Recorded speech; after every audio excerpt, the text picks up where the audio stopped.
Assalamualaikum warahmatullahi wabarakatuh. Perkenalkan nama saya Muhammad Rizky Aryoso dari kelas 10 MIPA 3. Pada tugas PPKN kali ini yaitu tentang jelaskan mekanisme pemberhentian presiden. Saya akan menjelaskannya di video ini. Mari disimak. Dalam melakukan mekanisme pemberhentian presiden, pastinya tidak hanya satu lembaga saja yang mengeluarkan hasil keputusan yang mutlak atau benar atau langsung kepada presiden tersebut untuk berhenti.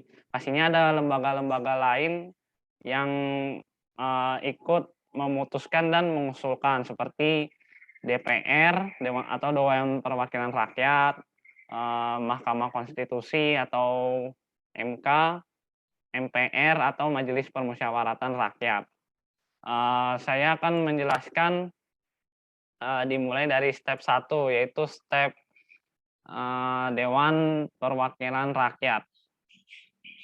Dalam step 1 ini, Dewan Perwakilan Rakyat mengajukan usul pemberhentian presiden kepada Majelis Permusyawaratan Rakyat atau MPR dengan terlebih dahulu juga mengajukan usul kepada Mahkamah Konstitusi.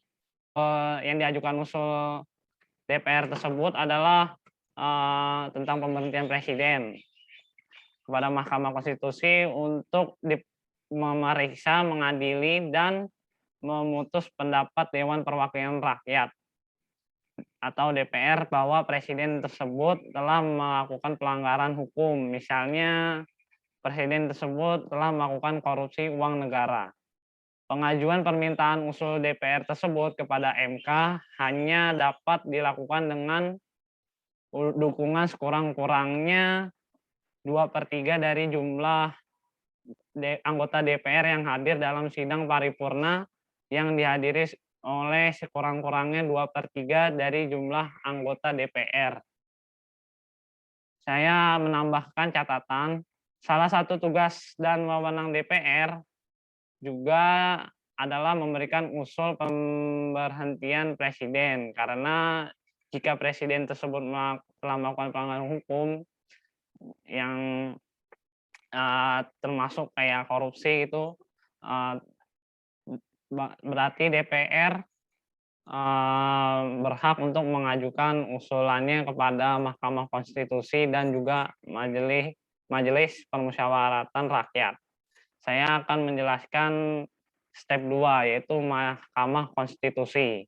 Mahkamah Konstitusi wajib memeriksa, mengadili, dan memutuskan dengan seadil-adilnya terhadap pendapat DPR mengenai dugaan pelanggaran hukum yang dilakukan oleh presiden tersebut paling lama 90 hari setelah permintaan usulan DPR tersebut diterima oleh MK atau Mahkamah Konstitusi.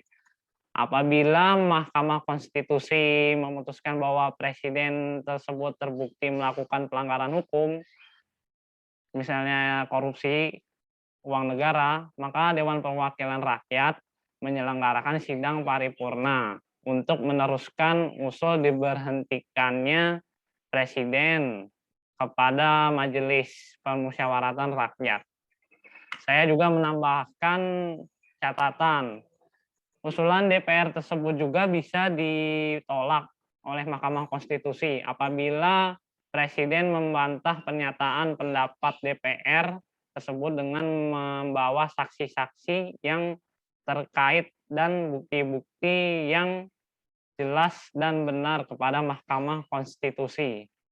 Salah satu tugas dan wewenang Mahkamah Konstitusi ini adalah memutuskan bukti bahwa benar atau tidaknya pelanggaran hukum yang dilakukan oleh presiden tersebut. Saya akan menjelaskan ke step 3. Step 3 itu Majelis Permusyawaratan Rakyat. Di sini Majelis Permusyawaratan Rakyat wajib menyelenggarakan sidang untuk memutuskan usul DPR tersebut paling lama itu 30 hari sejak MPR menerima usul tersebut. Usulan DPR harus dilengkapi dengan putusan MK bahwa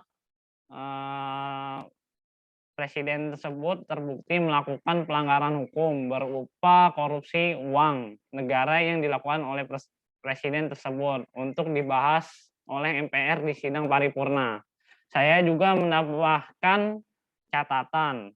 Salah satu tugas dan wewenang MPR di dalam usulan pemberhentian presiden ini adalah MPR dapat menyelenggarakan sidang paripurna untuk melantik presiden dan atau wakil presiden dan memberhentikan presiden atau wakil presiden. Saya akan menjelaskan step keempat, yaitu hasil keputusan. Di sini yang memberikan hasil keputusan itu adalah MPR.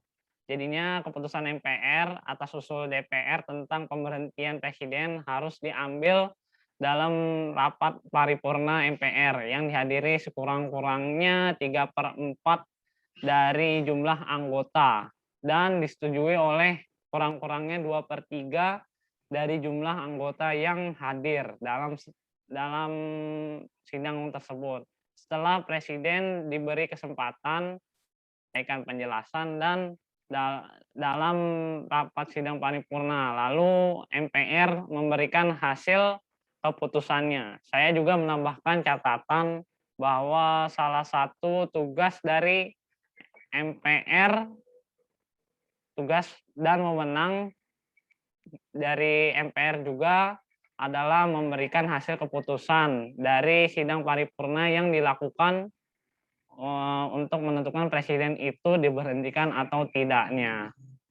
Demikian penjelasan yang bisa saya ucapkan. Mohon maaf bila ada salah kata atau pengucapan.